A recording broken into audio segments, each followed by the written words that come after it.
করেছি। আমার বাবা একজন ডিসি অফিসের কর্মচারী ছিলেন, আমার বাবার হাত দিয়ে অনেকেরই চাকরি হয়েছে, কিন্তু আমি যখন নাকি সরকারি চাকরি দরখাস্ত করি, আমার বাবা বলে কি জানেন, সরকারি চাকরি করিও না বাবা, ঈমান টিকায় রাখতে পারবা না।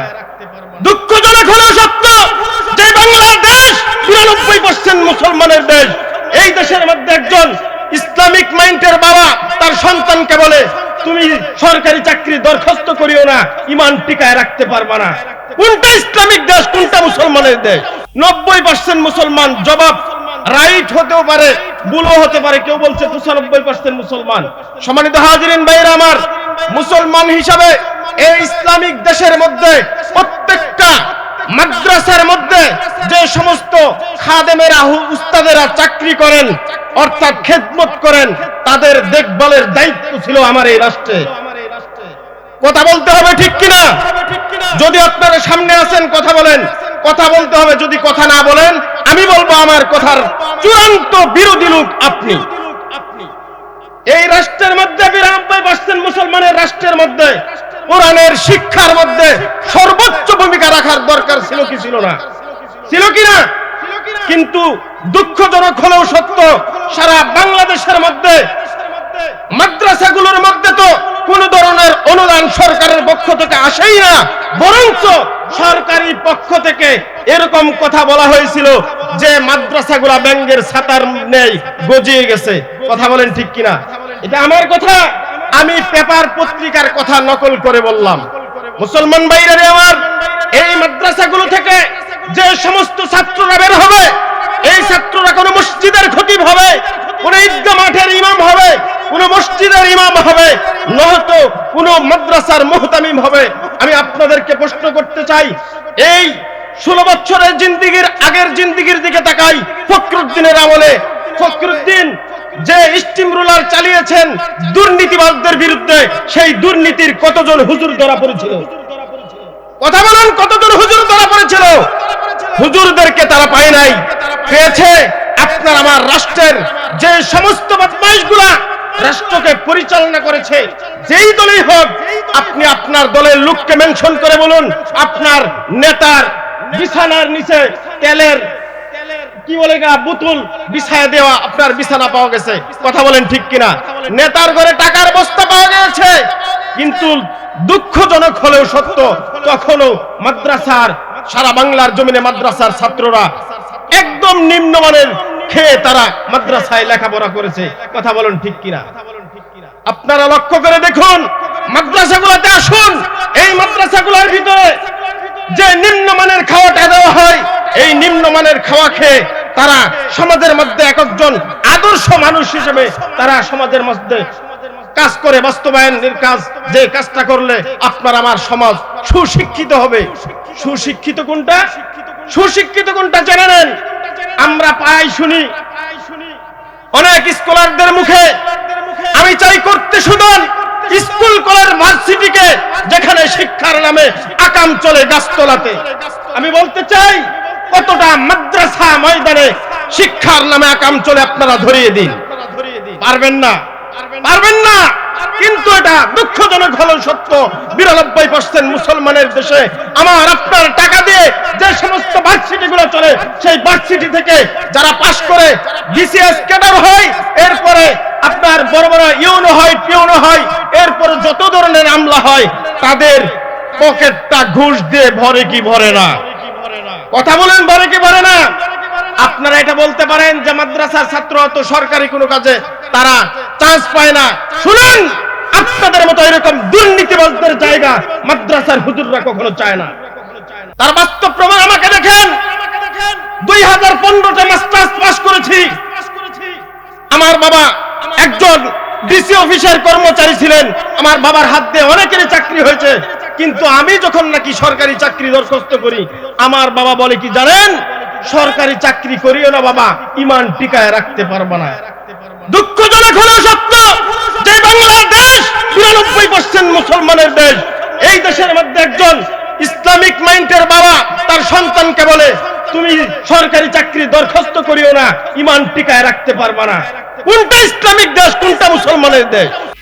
আজকে দেখা যায় যে সমস্ত মানুষগুলা সমাজের মধ্যে নীতি আদর্শের বীজ বপন করতে চাই ইমাম সাহেবেরা, খতিব সাহেবেরা, দুঃখজনক হলেও সত্য, মসজিদের কিছু বাটপার সভাপতি ওই ইমাম সাহেবদের লাগাম টেনে ধরতে চাই। কথা বলুন ঠিক কিনা? সভাপতি গিয়ে বলে, আপনি যে বয়ানটা করলেন আজকে সুদের বিরুদ্ধে, আমার এই সুদ খাওয়াটা সমাজের মধ্যে আপনার প্রচার করতে হবে। ঘুষখোর সেক্রেটারি সে বলে, আমি ঘুষ খাই, এটা কি আপনার পাপ হয় নাকি? পাপ হইলে আমার হয়, সমাজে এই বয়ান কেন আপনি করেন? সম্মানিত হাজিরিন, আপনাদেরকে জাগতে হবে। আজকে আমাদের মধ্যে কোনো ডিভাইডেড থাকা চলবে না। মুসলমানের একমাত্র সংবিধান, যে রাজনীতি শিক্ষা দিয়ে গেছেন আমার আপনার রাসূল, আজকে দুঃখজনক হলেও সত্য, কিছু বাটপার যখন নাকি দেখা যায় মাইকের মধ্যে কথা বলার জন্য কেউ মাইকটা হাতে নিল, এই সময় উনি বলে ওঠে, রাজনীতিক কোনো কথা বলবেন না। শুনো, তোমাদেরকে রাজনীতি শেখাই। রাস্তা অনেকগুলো থাকবে, যে রাস্তাটা একদম সবচাইতে বড় রাস্তা, সবচাইতে বড় রাস্তা, সেটার নাম হলো রাজপথ। ঠিক কিনা? নীতি অনেক থাকতে পারে, আওয়ামী লীগের নীতি থাকবে, বিএনপির নীতি থাকবে, দল যত আছে তত নীতি থাকবে, কিন্তু এদের মধ্যে একটা নীতি হলো, সেটা হলো কোরআনের রাজনীতি। আর এই কোরআনের রাজ কায়েম করার জন্য একদল লোক মাঠে কাজ করে কি করে না? কথা বলতে হবে, করে কি করে না?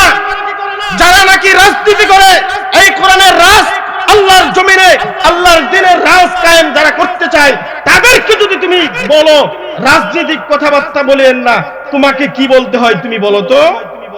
তোমাকে কি বলতে হয়? তুমি তো রাজনীতি করো না, রাজনীতির নামে গরিবের টাকা মেরে মেরে খাও। রাজনীতির নামে যখন নাকি বিল্ডিং ইমারত করো, তোমরা রোডের বদলে বাস দাও, কিন্তু এই সমস্ত যারা কোরআনের রাজ কায়েম করতে চায় তাদের দ্বারা কখনো এটা সম্ভব নয়। কথা বলুন ঠিক কিনা? সম্মানিত হাজিরিন ভাইরা আমার, সময় এসেছে ঐক্যের, সময় এসেছে ঐক্যের। No east no west. আপনারা বলবেন যে আওয়ামী লীগকে যে হেনস্থা করে বিদায় দিয়েছেন, আওয়ামী লীগ যাওয়ার পরে যারা আসবে, এই যে একটা বক্তা বলছিলেন, কোন বক্তা জানি, যে এখন তারা দুহাত পেতে চেয়েছে ক্ষমতা। আমাদের ক্ষমতা যদি তোমাদের হাতে যায়, আশঙ্কা করতেছি আওয়ামী লীগ থেকে তোমরা আরো বেশি লাগামহীন হয়ে যাবা।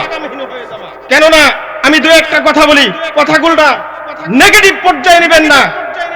2-5 তারিখের পরে যে সমস্ত লুণ্ঠনগুলো হয়েছে, যে সমস্ত বাড়িঘরগুলো ভাঙানো হয়েছে, আমি বলতেছিলাম এই বাড়িঘরগুলো কে ভাঙলো?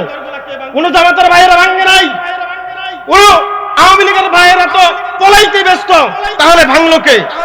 শোনো, এটা সমস্ত জনগণের হক, জনগণের সম্পদ ছিল।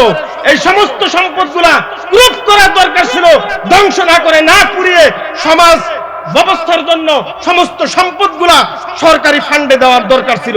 ঠিক কিনা? কিন্তু আমরা এটা করে নাই। কি করলাম? ওটা আমার শত্রু, তার বাড়িতে আগুন লেগে সমস্ত কিছু ছারখার করে দিলাম। নো দোস্ত, এটা তোমার ভালো কাজ নয়, এটা তোমার ভালো কাজ নয়। যারাই করেছো, যদি আমি ইসলামী আন্দোলন করি, যদি ইসলামী আন্দোলনের কোন কর্মী কোন ভাইয়ের এক বিগত সম্পদ নষ্ট করে থাকছে, সেটা সে ভালো করে নেই। কেননা নষ্ট করলে গড়া যে কত কঠিন, সেটা যে গড়ে সেই শুধু জানে। কথা বলুন ঠিক কিনা? মুসলমান ভাইরারে আমার, আসুন আমাদের ঐক্য হতে হবে। আমরা আর আওয়ামী লীগ, বিএনপি, জামাত ডিভাইডেড করব না। আসুন, বাংলার জমিনে 92% মুসলমানের জীবনে কি আছে? মৃত্যুবরণ করতে হবে। আমার জীবনকে বাজি রেখে ইসলামিক আইন এই বাংলার জমিনে প্রতিষ্ঠিত করবে ইনশাআল্লাহ। আছেন তো রাজি? সকালে বলে আছেন তো? কি করতে হবে তাহলে? সর্বপ্রথম আগে নিজেকে বদলাইতে হবে। কি করতে হবে? কু আনফুসিকুম ওয়া আহলিকুম নার। সর্বপ্রথম আমার নিজেকে বদলাইতে হবে। এখন থেকে আমার আদর্শ দ্বারা অন্য জাতিকে, অন্য দলকে বুঝাইতে হবে এটা মুসলমানের আদর্শ। পারবেন তো ইনশাআল্লাহ? এখানে বললেন পারবেন, ফজরের নামাজের সময় আপনি মসজিদেই যান, যাইতে চান। আপনার দ্বারা কেমনে সম্ভব ইসলামী রাষ্ট্র কায়েম করা?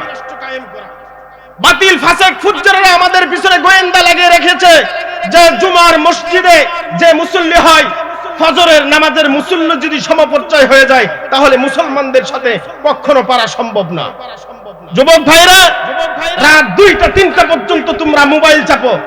কি মোবাইল চাপে? যে জায়গার মধ্যে সুস্থ কোনো মানুষ দাঁড়ায় থাকা সম্ভব না, ওই জায়গার মধ্যে ঘন্টার পর ঘন্টা দাঁড়ায় দেখলেন মোবাইল টিপতেছে, আর কি বলতেছে? একলা একলা কথা বলেন, কথা বলেন ঠিক কিনা? এই এই সমস্ত যুবকদেরকে ফিরাইতে হবে তার বাবাদের, এই সমস্ত যুবকদের ফিরাইতে হবে তার বাবাদের, তার অভিভাবকদের। আসুন আমরা সকলে মিলে আমাদের এই যুবকদেরকে, তিফলুন ইয়াউমিল মাওয়াতিনুল মুস্তাকবিল, আজকের শিশুর আগামী দিনের ভবিষ্যৎ, আমাদের এই সন্তানদেরকে আমাদের এরিয়ার মধ্যে রেখে, আমাদের গণ্ডির মধ্যে রেখে মুসলমানের সন্তান যাতে মুসলমানিত্ব ভুলে না যায়, এই শিক্ষা তাদেরকে দিয়ে, সর্বপ্রথম কোরআনুল কারীমের শিক্ষা, এই শিক্ষা তাদেরকে দিয়ে সমাজে বিস্তার করি। তাহলে কি হবে? সে যদি বড় হয়ে ইউনো হয়, তার দ্বারা কখনো দুর্নীতি সম্ভব না। সে যদি ডিসি হয়, তার দ্বারা কখনো দুর্নীতি সম্ভব না। সে যদি একজন ভালো ডাক্তার হয়, ডাক্তারের নামে সে কখনো কসাই হবে না। সে যদি একজন ভালো সার্ভেয়ার হয়, তার দ্বারা কখনো দুর্নীতি করা সম্ভব না। কথা বলেন ঠিক কিনা? আসুন আমার এই সমাজ ব্যবস্থার মধ্যে আমি সম্পূর্ণরূপে কোরআন সুন্নাহর আইন, সর্বপ্রথম নিজ, এরপর পরিবার, এরপরে সমাজ, পর্যায়ক্রমে রাষ্ট্র, বিশ্ব, সমস্তটা আমার কোরআনের আলো দিয়ে আমি সাজানোর চেষ্টা করি। সকলে বলি আমিন।